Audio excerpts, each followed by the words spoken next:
Hallelujah, ದೇವರಿಗೆ ಸ್ತೋತ್ರ. Good morning, happy Christmas. ಯೇಸು ಕ್ರಿಸ್ತನ ಜನನವನ್ನು ನಾವು ಜ್ಞಾಪಕ ಮಾಡಿಕೊಳ್ಳುವ ಸೀಸನ್ನಲ್ಲಿದ್ದೇವೆ. ಡಿಸೆಂಬರ್ 25 ಬಂದ ಕೂಡಲೇ ಅದು ಕ್ರಿಸ್ಮಸ್ ಎಂಬುದಾಗಿ ಪ್ರಪಂಚದಾದ್ಯಂತ ಯಾವತ್ತೋ ಯಾರೋ ನಿರ್ಣಯಿಸಿದ್ದಾರೆ. ಅದು ಹೌದಾಗಿದೆಯೋ ಇಲ್ಲವಾಗಿದೆಯೋ, ಕ್ರಿಸ್ಮಸ್ ಎಂಬ ಪದ ಬೈಬಲ್ನಲ್ಲಿ ಇಲ್ಲ ಎಂದು ವಾದಿಸುವಂಥವರಿದ್ದಾರೆ. ಆದರೆ ಯೇಸು ಆ ದಿನವೇ ಹುಟ್ಟಿದ್ದಾರೆ ಎನ್ನುವುದಕ್ಕಾಗಿ ಎಲ್ಲಿಯೂ ಆಧಾರ ಇಲ್ಲ. ಆದರೆ ನಿಜವೇ ಆ ಡಿಸೆಂಬರ್ 25ರಂದು ಒಂದು ಪೇಗನ್ ಫೆಸ್ಟಿವಲ್ ಆದಾಗ್ಯೂ ಅದು ಎಲ್ಲರಿಗೂ ಗುರುತಾಗಿರುವುದಕ್ಕೋಸ್ಕರ ಆದಿ ಸಭೆಯಲ್ಲಿ ಪ್ರಾರಂಭದ ದಿನಗಳಲ್ಲಿ ಈ ಡಿಸೆಂಬರ್ 25ರಂದು ಕ್ರಿಸ್ತನ ಜನನ ಜ್ಞಾಪಕ ಮಾಡಿಕೊಳ್ಳುವುದಕ್ಕಾಗಿ ನಿರ್ಣಯಿಸಿದ್ದಾರೆ. ನಮ್ಮ ಯೇಸು ಸಜೀವವುಳ್ಳ ದೇವರೆಂದು, ಆತನು ಈ ಲೋಕಕ್ಕೆ ಬಂದ ದೇವ ಕುಮಾರನೆಂದು ನಮಗೋಸ್ಕರ ಬರಿದು ಮಾಡಿಕೊಂಡು ಬೆತ್ಲೆಹೇಮ್ ಊರಿನಲ್ಲಿ ಜನಿಸಿದ್ದಾರೆ ಎಂದು ನಂಬುವಂತಹ ನಾವೆಲ್ಲರೂ ಆತನು ಹುಟ್ಟಿರುವ ತಾರೀಕು ಗೊತ್ತಿಲ್ಲದಿದ್ದರೂ ಕೂಡ ಆತನು ಹುಟ್ಟಿದಾನೆಂಬ ಸಂಗತಿ ನಾವು ನಂಬುತ್ತಿದ್ದೇವೆ. ಆತನು ನಿಜವಾದ ರಕ್ಷಕನು, ಲೋಕ ರಕ್ಷಕನು, ಪಾಪಿಗಳನ್ನು ಹುಡುಕಿ ರಕ್ಷಿಸಲು ಬಂದಿರುವಂತಹ ನಮ್ಮ ಕರ್ತನಾದ ಯೇಸು ಕ್ರಿಸ್ತನಾಗಿದ್ದಾರೆ. ಆತನು ಜನಿಸಿದಾಗ ದೂತರು ಬಂದು ಹೇಳಿರುವ ಮಾತು ಅದೇ ಆಗಿದೆಯಲ್ಲವೋ? ಈಗೋ ಜನರೆಲ್ಲರಿಗುಂಟು ಮಾಡುವ ಮಹಾ ಸಂತೋಷದ ಶುಭ ಸಮಾಚಾರವನ್ನು ಈ ಹೊತ್ತು ನಿಮಗೆ ತಿಳಿಸುತ್ತೇನೆ. ಈ ಹೊತ್ತು ದಾವೀದನೂರಲ್ಲಿ ರಕ್ಷಕನೊಬ್ಬನು ನಿಮಗಾಗಿ ಹುಟ್ಟಿದ್ದಾನೆ. ಈತನೇ ಕರ್ತನಾಗಿರುವ ಕ್ರಿಸ್ತನು. ಹಾಗಾಗಿ ನಮ್ಮ ಚಿಕ್ಕ ಮಕ್ಕಳು ಸಂಭ್ರಮಿಸಿಕೊಳ್ಳುವುದಕ್ಕಾಗಿ, ಆನಂದಿಸುವುದಕ್ಕಾಗಿ ನಾವು ಕೂಡ ಈ ಕ್ರಿಸ್ಮಸ್ ಸಡಗರದಲ್ಲಿ ತೊಡಗಿಸಿಕೊಳ್ತಿದ್ದೇವೆ. ಮಗುವಾಗಿ ಬಂದಿರುವ ಯೇಸು ಮಗುವಾಗಿಯೇ ಗುರುತಿಸುವ ಹಾಗೆ ಮಗುವಾಗಿ ಅವರು ಅಂಗೀಕರಿಸಿದಂತೆಯೇ ಚಿಕ್ಕ ಮಕ್ಕಳನ್ನು ನನ್ನ ಬಳಿಗೆ ಬರಮಾಡಿರಿ, ಅವರಿಗೆ ಅಡ್ಡಿ ಮಾಡಬೇಡಿ ಎಂದು ಯೇಸು ಹೇಳಿರುವುದರಿಂದ ಕ್ರಿಸ್ಮಸ್ ಸ್ಟೋರೀಸ್ ಅನ್ನು, ಆತನ ಜನನ ವಿಧಾನವನ್ನು ನಮ್ಮ ಮಕ್ಕಳಿಗೆ ನಾವು ತಿಳಿಸುವುದಕ್ಕಾಗಿ ಸಡಗರ ಸಂಭ್ರಮದಿಂದ ಕೂಡಿರ್ತೇವೆ. ಅದರಲ್ಲಿ ನಾವು ಆನಂದಿಸೋಣ. ಅಫ್ಕೋರ್ಸ್ ಆತ್ಮೀಕವಾಗಿ ಆಳವಾಗಿ ಬೆಳೆದಿರುವ ನಮಗೆ ಇದೇನು ದೊಡ್ಡ ವಿಷಯವಾಗಿರುವುದಿಲ್ಲ. ನಾವು ಕಲ್ವರಿ ಶಿಲುಬೆಯ ಮೇಲೆ ಯೇಸು ಮಾಡಿರುವ ಯಜ್ಞವನ್ನು, ತ್ಯಾಗವನ್ನು ಯೋಚಿಸಿ, ಧ್ಯಾನಿಸಿ, ಸ್ತುತಿಸಿ ಆತನಲ್ಲಿ ಆನಂದಿಸುತ್ತಿದ್ದೇವೆ. ಬಟ್ ಇನ್ನೂ ರಕ್ಷಕನು ಹುಟ್ಟಿದಾನೆಂದು ತಿಳಿಯಲಾರದಂತಹ ಈ ಲೋಕಕ್ಕೆ ಈ ಸಂದರ್ಭದಲ್ಲಿ ಯೇಸುವನ್ನು ಪ್ರಕಟಿಸುವಂಥದ್ದು ನಮ್ಮ ವಿಧಾನ ಆಗಿದೆ. Happy Christmas. ಚಿಕ್ಕ ಪ್ರಾರ್ಥನೆ ಮಾಡಿಕೊಳ್ಳೋಣ. ಪರಿಶುದ್ಧ ದೇವರೇ, ನಿಮಗೆ ವಂದನೆಗಳು. ನೀವು ಜನಿಸಿದ್ದೀರಿ ಎಂದು ಲೋಕದಲ್ಲೆಲ್ಲ ಆ ಸಂಭ್ರಮಗಳು ಮಾಡ್ತಾ ಇರುವಾಗ, ಆಚರಣೆಗಳು ಮಾಡ್ತಿರುವಾಗ, ಸುಮ್ಮನೆ ಹಬ್ಬವೆಂದು ಆಚರಿಸುತ್ತಾ ನಿಮ್ಮ ಜನನ ವಿಧಾನವನ್ನು ಧ್ಯಾನಿಸಲಾರದಂತೆ, ನಿಮ್ಮ ತ್ಯಾಗವನ್ನು, ನಿಮ್ಮ ಪ್ರೀತಿಯನ್ನು, ನೀವು ತಗ್ಗಿಸಿಕೊಂಡಿರುವ ವಿಧಾನವನ್ನು, ನಮಗಾಗಿ ನೀವು ಮಾಡಿದ ತ್ಯಾಗವನ್ನು, ನಿಮ್ಮ ನಾಮದಲ್ಲಿರುವ ಶಕ್ತಿಯನ್ನು ಗುರುತಿಸಲಾರದಂತೆ ಹಬ್ಬ ಒಂದೇ ಆಚರಿಸುವವರಾಗಿರದೆ, ಯೇಸುವೇ ರಕ್ಷಕನೆಂದು, ಆತನು ನಮ್ಮ ಸಂಗಡ ಇರುವುದಕ್ಕಾಗಿ ಬಂದ ಇಮ್ಮಾನುವೇಲನೆಂದು, ನಮಗೋಸ್ಕರ ಶಿಲುಬೆಯಲ್ಲಿ ಮರಣ ಹೊಂದಲು ಬಂದಿರುವ ಅಭಿಷಕ್ತ ಕ್ರಿಸ್ತನಾಗಿದ್ದಾನೆಂದು ನಂಬಿ ಕರ್ತನಾದ ಯೇಸು ಕ್ರಿಸ್ತನನ್ನು ನಮ್ಮ ಸ್ವಂತ ರಕ್ಷಕನನ್ನಾಗಿ ಅರಿತುಕೊಂಡು ಅನೇಕರಿಗೆ ಪ್ರಕಟಿಸುವುದಕ್ಕೂ ಸಹಾಯ ಮಾಡಿರೆಂದು ಕ್ರಿಸ್ತನ ನಾಮದಲ್ಲಿ ಬೇಡುತ್ತೇನೆ ತಂದೆಯೇ, ಆಮೆನ್. ದೇವರಿಗೆ ಸ್ತೋತ್ರ. ಹ್ಯಾಪಿ ಕ್ರಿಸ್ಮಸ್ ಅಂದರೆ ಬಹಳಷ್ಟು ಜನ ಈ ದಿನ ಎಕ್ಸ್ಮಸ್ ಅಂತ ವಿಶ್ ಮಾಡ್ತಾರೆ. ಇದೆಂತಹ ಶಾರ್ಟ್ಕಟ್. ಎಕ್ಸ್ಮಸ್ ಏನಿದು? ಎಕ್ಸ್ಮಸ್ ಅನ್ನಬಾರದು ನಾವು, ಕ್ರೈಸ್ಟ್ ಮಾಸ್, ಕ್ರಿಸ್ತನ ಆರಾಧನೆ. ಎಕ್ಸ್ಮಸ್ ಅಂದ್ರೆ XYZ ಅಂದ್ರೆ ಯಾರೋ ಒಬ್ರು ಎಂದರ್ಥ. Who did it? XYZ ಅಂದರೆ ಯಾರೋ ಮಾಡಿದ್ದಾರೆ ಎಂದರ್ಥ. ಈ ದಿನ ಯೇಸುವಿನ ಜನ್ಮವನ್ನು, ಯೇಸುವಿನ ಆರಾಧನೆಯನ್ನು ಎಕ್ಸ್ಮಸ್ ಆಗಿ ಅಂದರೆ ಯಾರೋ ಒಬ್ಬರನ್ನು ಆರಾಧಿಸುವಂಥದ್ದಾಗಿ, ಏನೋ ಒಂದನ್ನು ಆರಾಧಿಸುವುದಕ್ಕಾಗಿ ಅರ್ಥವಿಲ್ಲದಂತಹ ರೀತಿಯಲ್ಲಿ ಆರಾಧಿಸುವಂಥದ್ದನ್ನು, ಆರ್ಭಾಟಿಸುವುದನ್ನು ನೋಡ್ತೇವೆ. ಕೆಲವೊಂದು ಕ್ರಿಸ್ಮಸ್ ಆರಾಧನೆಗಳಲ್ಲಿ ಆ ಕ್ರಿಸ್ಮಸ್ ತಾತನನ್ನೇ ಹೈಲೈಟ್ ಮಾಡೋದು, ಕೆಲವೊಂದು ಸ್ಥಳಗಳಲ್ಲಿ ಆ ಡಾನ್ಸ್ಗಳು, ಆ ಹಾಡುಗಳು, ಆ ನಾಟಕಗಳು, ಆ ಕೊರಿಯೋಗ್ರಾಫೀಸ್ಗಳು ಅವುಗಳ ಮೇಲೆಯೇ ಧ್ಯಾಸ ಬಿಡುತ್ತಾರೆ. ಇನ್ನು ಕೆಲವರು ಆ ಕ್ರಿಸ್ಮಸ್ ಟ್ರೀಯನ್ನು ಅಲಂಕರಿಸಿಕೊಂಡು ಅದರೊಂದಿಗೆ ಸ್ಯಾಟಿಸ್ಫೈ ಆಗುತ್ತಾರೆ. ಹೀಗೆ ಕೆಲವೊಂದು ಆಚಾರಕ್ಕೆ ಪರಿಮಿತರಾಗುತ್ತಿದ್ದಾರೆ.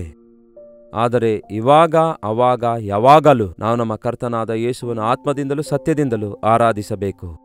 ಸಮಯವಿರುವಾಗಲೂ ಸಮಯವಿಲ್ಲದಿರುವಾಗಲೂ ಆತನ ಶಿಲುಬೆಯ ಸುವಾರ್ತೆಯನ್ನು ಪ್ರಕಟಿಸಬೇಕು.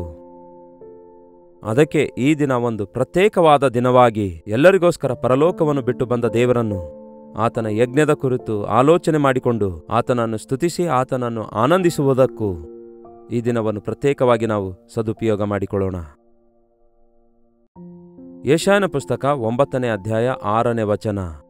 ಒಂದು ಮಗು ನಮಗಾಗಿ ಹುಟ್ಟಿಯದೇ ಅಷ್ಟೇ, ವರದ ಮಗನು ನಮಗೆ ದೊರೆತನು, ಆಡಳಿತವು ಆತನ ಬಾಹುವಿನ ಮೇಲಿರುವುದು. ಹೇಗೆಂದರೆ ನಮಗೆ ಒಂದು ಮಗು ಹುಟ್ಟಿತು, ನಮಗೆ ವರದ ಮಗನು ಅನುಗ್ರಹಿಸಲ್ಪಟ್ಟನು. ಯೇಸುಕ್ರಿಸ್ತನು ಏನೋ ಎಲ್ಲರಂತೆ ಜನಿಸಿದಾತನಲ್ಲ. ಆತನ ಜನನದ ಕುರಿತಾಗಿ ಹಳೆ ಒಡಂಬಡಿಕೆಯಲ್ಲಿಯೇ ಸುಮಾರು 100 ವರ್ಷಗಳ ಹಿಂದೆಯೇ ಪ್ರವಾದಿಸಲ್ಪಟ್ಟಿತು. ಆ ಪ್ರವಾದನೆಗಳಲ್ಲಿಯೇ ಒಂದು ಪ್ರವಾದನೆ ಯೆಶಾಯ 9ನೇ ಅಧ್ಯಾಯ 6ನೇ ವಚನ ಆಗಿದೆ. ಇಷ್ಟು ಮಾತ್ರವಲ್ಲದೆ ಇನ್ನು ಅನೇಕವಾದವುಗಳಿವೆ. ಆತನು ಎಲ್ಲಿ ಹುಟ್ಟುತ್ತಾನೆ? ಬೆತ್ಲೆಹೇಮಿನ ಊರಿನಲ್ಲಿ. ಆತನು ಯಾರಿಗೆ ಹುಟ್ಟುತ್ತಾನೆ? ಕನ್ಯೆಯಾದ ಮರಿಯಳಿಗೆ. ಒಬ್ಬ ಕನ್ಯೆ ಗರ್ಭಿಣಿಯಾಗಿ ಮಗನನ್ನು ಹಡೆಯುವಳು. ಆತನು ಬೆತ್ಲೆಹೇಮಿ ಎಂಬ ಅಲ್ಪವಾದ ಸಾಮಾನ್ಯವಾದ ಊರಿನಿಂದ ಬರುತ್ತಾನೆಂದು, ಆತನು ಮೆಸ್ಸಯ್ಯನಾಗಿ ರಕ್ಷಕನಾಗಿ ಬರಲಿಕ್ಕಿದ್ದಾನೆ, ವಿಮೋಚಕನಾಗಿ ಬರಲಿಕ್ಕಿದ್ದಾನೆಂದು, ಆತನ ಜನನದ ಕುರಿತಾಗಿ, ಆತನ ಸೇವೆಯ ಕುರಿತಾಗಿ, ಮತ್ತಷ್ಟು ಮುಖ್ಯವಾಗಿ ಆತನ ಮರಣದ ಕುರಿತಾಗಿ ಯಾವತ್ತೋ ಅನೇಕ ಪ್ರವಾದನೆಗಳು ಪರಿಶುದ್ಧ ಸತ್ಯವೇದದಲ್ಲಿ ತಿಳಿಯಪಡಿಸಲಾಗಿವೆ. ಅವೆಲ್ಲವುಗಳು ಕೂಡ ನೆರವೇರಿವೆ ಕ್ರಿಸ್ತನಲ್ಲಿ. ಸಮಯವು ಸಂಪೂರ್ಣವಾದಾಗ, ಕಾಲವು ಪರಿಪೂರ್ಣವಾದಾಗ ಆತನು ಈ ಲೋಕಕ್ಕೆ ಶರೀರಧಾರಿಯಾಗಿ ಬರುತ್ತಾನೆ. ಆದಿಯಿಂದಲೂ ಇದ್ದಾತನೇ. ಆತನು ಸಮಸ್ತವನ್ನು ಉಂಟುಮಾಡಿದಾತನೇ. ಯೋಹಾನ ಸುವಾರ್ತೆ 1:1, ಇಬ್ರಿಯರಿಗೆ ಬರೆದ ಪತ್ರಿಕೆ 1ನೇ ಅಧ್ಯಾಯ 2ನೇ ವಚನ ಓದುವುದಾದ್ರೆ, ಅಂದರೆ 1ನೇ ಅಧ್ಯಾಯ ಮೊದಲ 2 ವಚನ ಓದುವುದಾದ್ರೆ, ಆತನು ಎಂತಹ ದೊಡ್ಡ ದೇವರಾಗಿದ್ದಾರೆಂದು ನಾವು ಗುರುತಿಸಬಲ್ಲೆವು. ಆತನು ಪಶುಗಳ ಕೊಟ್ಟಿಗೆಯಲ್ಲಿ ಮಲಗಿಸಲ್ಪಟ್ಟಿರುವ, ಅಂದರೆ ಗೋದಲಿಯಲ್ಲಿಟ್ಟಿರುವ ಕೂಸಿನಂತೆ ನೋಡಲು ಪ್ರಯತ್ನಿಸುವುದಾದರೆ ನಾವು ಬಹಳ ಪ್ರಿಮೆಚ್ಯೂರ್ ಆಗಿರುತ್ತೇವೆ, ಚಿಕ್ಕ ಮಕ್ಕಳಂತಿರ್ತೇವೆ, ಅರ್ಥವಾಗಲಾರದವರಂತಿರ್ತೇವೆ. ಆತನು ಅಷ್ಟೊಂದು ತನ್ನನ್ನು ತಾನು ತಗ್ಗಿಸಿಕೊಂಡಿದ್ದಾರೆ ಎಂದು ಹೇಳೋದು ಮಾತ್ರವಲ್ಲ, ಆತನು ಎಂತಹ ದೇವರೆಂದು, ಆತನು ಎಂತಹ ದೊಡ್ಡ ಸಿಂಹಾಸನ ಆಸೀನರೂಢನೆಂದು, ರಾಜಾದಿ ರಾಜನು ಒಡೆಯರ ಒಡೆಯನು ಎಂಬ ಸಂಗತಿಯನ್ನು ನಾವು ಕ್ರಿಸ್ಮಸ್ ದಿನದಂದು ಜ್ಞಾಪಕ ಮಾಡಿಕೊಳ್ಳಬೇಕು. ಆತನ ಜನನ, ಮರಣ, ಪುನರುತ್ಥಾನ ಮೊದಲೇ ಪ್ರವಾದಿಸಲಾಗಿತ್ತು. ನಮಗೊಂದು ಮಗುವು ಹುಟ್ಟಿತು, ನಮಗೆ ವರದ ಮಗನು ಅನುಗ್ರಹಿಸಲ್ಪಟ್ಟನು. ಒಂದು ಮಗುವಾಗಿ ಆತನು ಈ ಲೋಕಕ್ಕೆ ಜನಿಸಿ ಬಂದನು. ಆತನು ಒಬ್ಬ ಕುಮಾರನಾಗಿ, ದೇವ ಕುಮಾರನಾಗಿ ದೇವರಿಂದ ನಮಗೆ ಅನುಗ್ರಹಿಸಲ್ಪಟ್ಟನು. ದೇವರು ಲೋಕವನ್ನು ಎಷ್ಟೋ ಪ್ರೀತಿ ಮಾಡಿದನು, ತನ್ನ ಒಬ್ಬನೇ ಮಗನಾದ ಯೇಸುವಲ್ಲಿ ನಂಬಿಕೆ ಇಡುವವರನ್ನು ನಶಿಸಿ ಹೋಗಲು ಬಿಡದಂತೆ ನಿತ್ಯ ಜೀವ ಹೊಂದುವ ಹಾಗೆ ಈ ಲೋಕಕ್ಕೆ ಆತನನ್ನು ಕಳಿಸಿದನು ಎಂಬ ಮಾತನ್ನು ನಾವು ನಂಬಬೇಕು. ನಮ್ಮ ಯೇಸು ಪರಿಪೂರ್ಣನಾದ ದೇವರು, ಪರಿಪೂರ್ಣನಾದ ಮನುಷ್ಯನು ಎಂಬ ಸಂಗತಿ ನಾವು ಗುರುತಿಸಬೇಕು. ಮನುಷ್ಯನಾಗಿ ನಮ್ಮ ಬಾಧೆಯನ್ನು ಅರ್ಥ ಮಾಡಿಕೊಳ್ಳುವ ಆತನಾಗಿದ್ದಾರೆ. ಮನುಷ್ಯನಾಗಿ ನಾವು ಮಾಡಿರುವ ಪಾಪಗಳಿಗೆಲ್ಲ ಪ್ರಾಯಶ್ಚಿತ್ತವಾಗಿ ಬಲಿಯಾಗಿ ಅರ್ಪಿಸಿಕೊಟ್ಟ ಆತನಾಗಿದ್ದಾರೆ. ಹಾಗೆಯೇ ಆತನು ದೇವರಾಗಿ ನಮಗೆ ವಿಮೋಚನೆ ಉಂಟು ಮಾಡುವ ಆತನು, ಸೈತಾನನನ್ನು ಜಯಿಸುವಾತನು, ಮರಣ ಜಯಿಸುವಾತನು, ಮರಣವನ್ನು ಜಯಿಸಿದ ಆತನಾಗಿದ್ದಾರೆ. ಹಾಲೆಲೂಯ. ಮತ್ತೆ ಇಂತಹ ದೇವರನ್ನು ಎಲ್ಲೇ ಆಗಲಿ ಎಂದೇ ಆಗಲಿ ನೀವು ಎಂದಾದರೂ ನೋಡಿದೀರಾ? ಹೇಗೆಂದರೆ ನಮಗೊಂದು ಮಗು ಹುಟ್ಟಿಯದೇ ಅಷ್ಟೇ, ಒಬ್ಬ ವರದ ಮಗನು ಕೊಡಲ್ಪಟ್ಟಿದ್ದಾನೆ, ಆಡಳಿತವು ಆತನ ಬಾಹುವಿನ ಮೇಲಿರುವುದು. ಆತನು ಈ ಲೋಕದ ರಾಜನಾಗಿರಲು ಬರಲಿಲ್ಲ. ಆತನ ವಿಷಯದಲ್ಲಿ ಯೆಹೂದ್ಯರ ರಾಜನಾಗಿ ಹುಟ್ಟಿದವನು ಎಲ್ಲಿ ಎಂದು ಜ್ಞಾನಿಗಳು ಕೇಳಿದಾಗ ಹೆರೋದ ಕಳವಳಗೊಂಡ, ನನ್ನನ್ನು ಸಿಂಹಾಸನದಿಂದ ಕೆಳಗಿಳಿಸಿ ನನ್ನ ಬದಲಿಗೆ ರಾಜನಾಗುತ್ತಾನೇನೋ. ಅದಕ್ಕೆ ಆ ಯೇಸುವನ್ನು ಕೊಲ್ಲುವ ಪ್ರಯತ್ನದಲ್ಲಿ ಅನೇಕ ಮಂದಿ ಮಕ್ಕಳನ್ನೆಲ್ಲ ಅವನು ಸಾಯಿಸುತ್ತಾನೆ. ಆ ಕಾಲದ ಯಾಜಕರು, ಮಹಾಯಾಜಕರು, ಆಚಾರ ಸ್ಥಿತಿಯೊಳಗೆ ಬಿದ್ದು ಹೋದಂಥವರು, ಆತ್ಮ ಸಂಬಂಧವಾದ ವಿಷಯಗಳನ್ನು ಅರಿಯದಂತಹ ಅಂಧರಾಗಿ ಆಚಾರ ಭಕ್ತಿಯಲ್ಲಿದ್ದಂಥವರನ್ನು ಯೇಸುಕ್ರಿಸ್ತನನ್ನು ಅರ್ಥ ಮಾಡಿಕೊಳ್ಳಲಿಲ್ಲ. ಆ ಯಾಜಕರೆಲ್ಲ ಲೋಕವೆಲ್ಲ ಈತನ ಹಿಂದೆ ಹೋಗುತ್ತಾ ಇದೆಯಲ್ಲವೇ ಅಂದುಕೊಂಡು ನಮ್ಗ್ಯಾರೂ ಲಕ್ಷಿಸುವುದಿಲ್ಲವೆಂಬ ಅಸೂಯೆದೊಂದಿಗೆ ಯೇಸುವನ್ನು ಕೊಲ್ಲಬೇಕಂದುಕೊಂಡ್ರು. ಆ ಪಿಲಾತನು ಯೇಸುವನ್ನು ಬಂಧಿಸಿದಾಗ ಅನ್ಯಾಯದ ತೀರ್ಪು ತೀರಿಸಿದ ನಂತರ ಈತನಲ್ಲಿ ಯಾವ ದೋಷವಿಲ್ಲ ಎಂದು ಹೇಳಿದ ಪಿಲಾತನು ನಿನ್ನ ಕುರಿತು ನೀನು ಹೇಳ್ಕೋ ಅಯ್ಯ, ನಾನು ನಿನಗೆ ಸಹಾಯ ಮಾಡ್ತೇನೆ ಅಂದಾಗ ಮೇಲಿನಿಂದ ನಿನಗೆ ಕೊಡಲ್ಪಟ್ಟ ಹೊರತು ನೀನು ಯಾವ ಸಹಾಯ ಮಾಡಲಾರೆ. ನಿನಗೆ ಯಾವ ಅಧಿಕಾರವಿಲ್ಲ, ಮೇಲಿನಿಂದಲೇ ಎಲ್ಲ ಅಧಿಕಾರ ಬರುತ್ತದೆ ಎಂದು ಯೇಸು ಹೇಳುತ್ತಾರೆ. ನೀನು ರಾಜನೋ ಎಂದು ಕೇಳಿದಾಗ ನೀನು ಹೇಳಿದಂತೆಯೇ ಆಗಲಿ, ಆದರೆ ನನ್ನ ರಾಜ್ಯವು ಈ ಲೋಕ ಸಂಬಂಧವಾದದ್ದಲ್ಲ. ಪರಲೋಕದ ರಾಜ್ಯದ ಕುರಿತಾಗಿಯೇ ಯೇಸು ಈ ಭೂಲೋಕದಲ್ಲಿದ್ದಾಗ ಬೋಧಿಸಿದ್ದಾರೆ.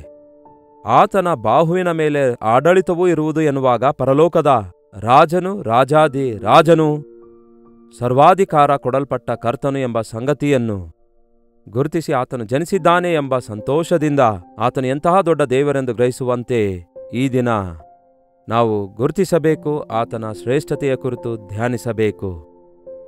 ಆಡಳಿತವು ಆತನ ಬಾಹುವಿನ ಮೇಲಿರುವವು. ಪರಲೋಕ ರಾಜ್ಯಕ್ಕೆ ವಾರಸುದಾರರನ್ನಾಗಿ ಮಾಡಲು ಯೇಸು ನಮ್ಮನ್ನು ರಕ್ಷಿಸಿ ವಿಮೋಚಿಸಿ ತಾನಿರುವ ಸ್ಥಳದಲ್ಲಿ ನಾವು ಕೂಡ ಇರುವ ಹಾಗೆ ನಮ್ಮನ್ನು ವಿಮೋಚಿಸುವುದಕ್ಕಾಗಿ ಲೋಕಕ್ಕೆ ಬಂದಿದ್ದಾರೆ, ನಮ್ಮನ್ನು ತನ್ನ ರಾಜ್ಯದ ವಾರಸುದಾರರನ್ನಾಗಿ ಮಾಡಿಕೊಳ್ಳಲು. ಕ್ರಿಸ್ತನ ರಕ್ತದಲ್ಲಿ ತೊಳೆಯಲ್ಪಟ್ಟವನು ನನ್ನ ಸಂಸ್ಥಾನವು ಪರಲೋಕದಲ್ಲಿದೆ ಎಂದು ಹೇಳುವಂಥವನಾಗಿರುತ್ತಾನೆ. ಆ ಪರಲೋಕದ ಅಧಿಪತಿ ಸಿಂಹಾಸನಾಸೀನರೂಢನಾಗಿರುವ ಯೇಸುವೇ ಆಗಿದ್ದಾರೆ. ಆಡಳಿತವು ಆತನ ಬಾಹುವಿನ ಮೇಲಿರುವುದು. ಅದ್ಭುತ ಸ್ವರೂಪನು, ಆಲೋಚನಕರ್ತನು, ಪರಾಕ್ರಮಿಯಾದ ದೇವರು, ನಿತ್ಯನಾದ ತಂದೆ, ಸಮಾಧಾನದ ಪ್ರಭು ಎಂಬುವವು ಅವನ ಹೆಸರು. ಯೇಸುಕ್ರಿಸ್ತನು ಜನಿಸುವುದಕ್ಕಿಂತ ಸುಮಾರು 700 ವರ್ಷಗಳ ಹಿಂದೆಯೇ ಯೆಶಾಯ ಪ್ರವಾದಿ ಈ ಪ್ರವಾದನೆಯನ್ನು ಪ್ರವಾದಿಸುತ್ತಾನೆ. ಆತನು ಆಶ್ಚರ್ಯಕರ್ತನು, ಆತನು ಆಶ್ಚರ್ಯ ಕಾರ್ಯಗಳನ್ನು ಮಾಡುತ್ತಾನೆ, ಆತನು ಅದ್ಭುತಗಳನ್ನು ಮಾಡುತ್ತಾನೆ. ಯೇಸು ಕ್ರಿಸ್ತನು ಮಾಡಿರುವಂತಹ ಅದ್ಭುತಗಳು, ಆಶ್ಚರ್ಯ ಕಾರ್ಯಗಳು ಈ ಪ್ರಪಂಚದಲ್ಲಿ ಬೇರೆ ಯಾರೂ ಮಾಡಲಿಲ್ಲ.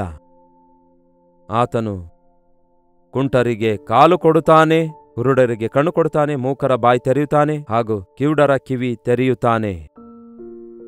ಆತನು ಮರಣ ಹೊಂದಿದವರನ್ನು ತಿರುಗಿ ಎಬ್ಬಿಸುತ್ತಾನೆ. ಎಲ್ಲದಕ್ಕಿಂತಲೂ ಅತ್ಯಧಿಕವಾದ ಅದ್ಭುತ, ಪಾಪಿಗಳನ್ನು, ನಿಷ್ಪ್ರಯೋಜಕರನ್ನು, ದೆವ್ವಗಳಿಂದ ಪೀಡಿಸಲ್ಪಟ್ಟು ತಮ್ಮ ಜೀವಿತವನ್ನು ನಾಶ ಮಾಡಿಕೊಳ್ಳುತ್ತಿರುವವರನ್ನು ಹಾಗೂ ಪಾಪದಿಂದ ಹಾಳಾದಂಥವರನ್ನು ವಿಮೋಚಿಸಿ ನೂತನ ಜೀವಿತವನ್ನು, ಪ್ರಯೋಜನಕರವಾದ ಜೀವಿತವನ್ನು ಅನುಗ್ರಹಿಸುತ್ತಾರೆ. ಅವತ್ತು ಹಾಗೂ ಇವತ್ತಿಗೂ ಕೂಡ ಆತನು ನಿನ್ನೆ ಇದ್ದ ಹಾಗೆ ಈ ಹೊತ್ತು ನಿರಂತರವೂ ಒಂದೇ ರೀತಿಯಾಗಿದ್ದಾನೆ.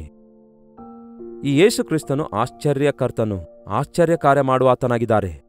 ಆತನ ಜನನವೇ ಒಂದು ಆಶ್ಚರ್ಯ. ಎಲ್ಲರೂ ಜನಿಸಿದಂತೆ ಜನಿಸಲಿಲ್ಲ, ಕನ್ಯೆಯಾದ ಮರಿಯಳ ಗರ್ಭದಲ್ಲಿ ಜನಿಸುತ್ತಾರೆ. ಆತನ ಮರಣವೇ ಒಂದು ಆಶ್ಚರ್ಯ. ಆತನಲ್ಲಿ ಯಾವ ಪಾಪ ಇಲ್ಲವೆಂದು, ಆತನಲ್ಲಿ ಯಾವ ದೋಷವಿಲ್ಲವೆಂದು, ಆತನಲ್ಲಿ ಯಾವ ಅಪರಾಧವಿಲ್ಲವೆಂದು ಈ ತೀರ್ಪು ವಿಧಿಸಿರುವ ನ್ಯಾಯಾಧಿಪತಿಯಾದ ಪಿಲಾತನು ಅತ್ಯಂತ ಘೋರವಾದ, ಅತ್ಯಂತ ನೀಚವಾದ ಶಿಲುಬೆ ಶಿಕ್ಷೆಗೆ ಯೇಸುವನ್ನು ಒಪ್ಪಿಸೋದು ನ್ಯಾಯವೋ? ಇದಕ್ಕೆ ಅರ್ಥವಿದೆಯೋ? ನಮ್ಮೆಲ್ಲರ ಪಾಪಗಳನ್ನು ಆತನು ತನ್ನ ಮೇಲೆ ಹೊತ್ತುಕೊಂಡಿದ್ದಾರೆ. ಲೋಕ ಪಾಪವನ್ನು ಹೊತ್ತುಕೊಂಡು ಹೋಗುವ ದೇವರ ಯಜ್ಞದ ಕುರಿಮರಿಯಾಗಿ ಆತನು ಈ ಲೋಕಕ್ಕೆ ಬಂದು ಆ ಕಲ್ವರಿ ಗುಡ್ಡದ ಮೇಲೆ ನಮ್ಮ ಪಾಪಕ್ಕೆ ಪ್ರಾಯಶ್ಚಿತ್ತವನ್ನುಂಟು ಮಾಡಿದ್ದಾರೆ.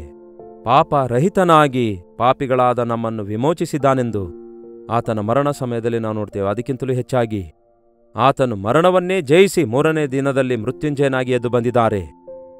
ಪ್ರತಿಯೊಬ್ಬರು ಮರಣ ಹೊಂದುತ್ತಾರೆ, ಆದರೆ ತಿರುಗಿ ಎದ್ದು ಬಂದವರು ಯಾರೂ ಇಲ್ಲ. ಒಂದು ವೇಳೆ ತಿರುಗಿ ಎದ್ದರೂ ಕೂಡ ಯೇಸು ಸತ್ತವರನ್ನು ಎಬ್ಬಿಸಿದಾಗ ಅವರು ಮತ್ತೆ ಮರಣ ಹೊಂದಿದ್ದಾರೆಂದು ನಮಗೆ ಗೊತ್ತು. ಆದರೆ ಯೇಸು ಮತ್ತೆ ತಿರುಗಿ ಮರಣ ಹೊಂದಲಿಲ್ಲ, ಮರಣ ಹೊಂದಲಿಕ್ಕಾಗಲ್ಲ. ಆತನು ಸಜೀವವುಳ್ಳಾತನು, ಪುನರುತ್ಥಾನದ ದೇವರು, ಯುಗ ಯುಗಕ್ಕೂ ತಲತಲಾಂತರವರೆಗೂ ಇರುವಾತನಾಗಿದ್ದಾರೆ. ಆತನ ಜನನದಲ್ಲಿ ಆಶ್ಚರ್ಯ, ಆತನ ಮರಣದಲ್ಲಿ ಆಶ್ಚರ್ಯ. ಆತನು ತನ್ನ ಜೀವಿತದಲ್ಲಿ ಅನೇಕ ಆಶ್ಚರ್ಯ ಕಾರ್ಯ ಮಾಡಿದ್ದಾರೆ. ಆತನ ಆಲೋಚನೆಗಳು ಎಷ್ಟೋ ಉನ್ನತವಾಗಿವೆ. If you want a counsel, go to Jesus, kneel down and pray. ಏನ್ ಮಾಡಬೇಕು, ಹೇಗೆ ಮಾಡಬೇಕೆಂದು ಗೊತ್ತಾಗದೆ ಅನೇಕ ಜನರು ಅನವಶ್ಯಕವಾದ ವ್ಯಕ್ತಿಗಳ ಬಳಿಗೆ ಹೋಗಿ ಆಲೋಚನೆಗಳನ್ನು ಪಡೆದುಕೊಂಡು ಮತ್ತಷ್ಟು ಹೀನವಾದ ಸ್ಥಿತಿಗೆ ಬಿದ್ದೋಗ್ತಾರೆ. ಆದರೆ ಯೇಸು ನಿಮ್ಮ ಮೇಲೆ ದೃಷ್ಟಿಯಿಟ್ಟು ನಿಮಗೆ ಆಲೋಚನೆ ಹೇಳಲು ಇಚ್ಛಯಿಸುತ್ತಾರೆ. ಆತನು ಬಲಿಷ್ಠನಾದ ದೇವರು, ಗಾಳಿ ಸಮುದ್ರವನ್ನೇ ಗದರಿಸಬಲ್ಲ ಆತನು.